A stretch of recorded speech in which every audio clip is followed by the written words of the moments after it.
Good morning, Sam. Reading for pleasure is one of those things that has always slipped through the cracks. Yet recently I have gotten back into reading, and in this video I want to share exactly how I did it.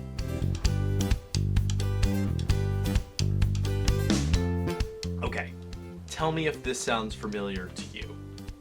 You want to read. You have a list of all of these books that you would love to read. And maybe this list has progressed to the point where you have gone to Barnes & Noble. Maybe they even sit on your nightstand, but you're not reading them. This is where I was at for a very long time. It's so frustrating because I had all of these books that I wanted to read, and for whatever reason, I could never bring myself to open them. They just sat there, sometimes moving with me from school to home, back to school, without ever being cracked open. That was the case for me, until this happened. Let me just show you.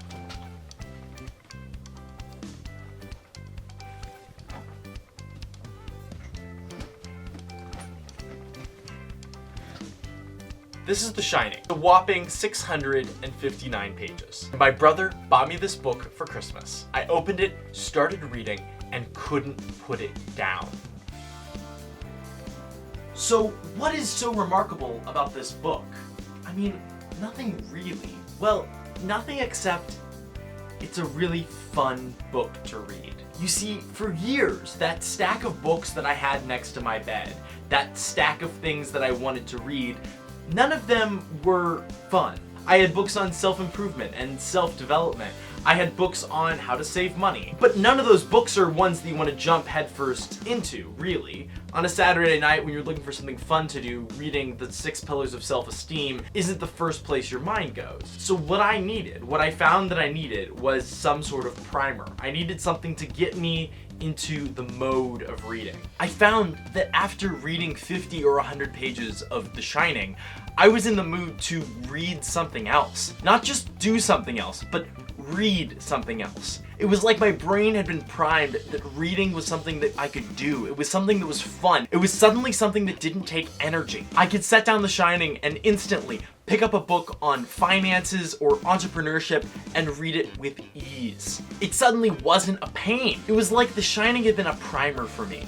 It had taught me that reading could be fun again, that reading could be easy, that it didn't need to be considered work or school or effort. It could be something enjoyable, even if it was on topics that weren't purely for entertainment. I think it's a little like this.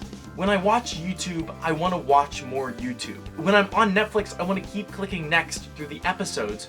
When I'm reading, I want to keep reading. When I'm doing something and I'm enjoying it, I want to keep doing that thing. And I'll tell you, once I finished The Shining, I thought I could just go and read those nonfiction books that I wanted to read. That wasn't quite the case. I found myself getting bored quickly. And so what did I do?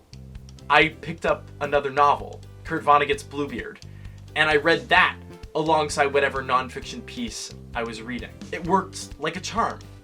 And now that I've finished Bluebeard, I'm on to another Stephen King book called The Running Man. I don't think this is a great work of literature, but is it fun to read? Yes. Does it get me in the mood to want to read more? Yes. For me, reading is a way to open up worlds that would not otherwise be accessible. It's a way to step into the minds of people alive or dead and really and truly see from their perspective. It's a way to empathize with others. It's a way to see the world from another angle. I hope to continue this process. I want to read more. Many of those books on my end table are still there. It's not always the thing I always want to do. But if I'm primed right, and the right novel has set me on course, it becomes a lot easier to read.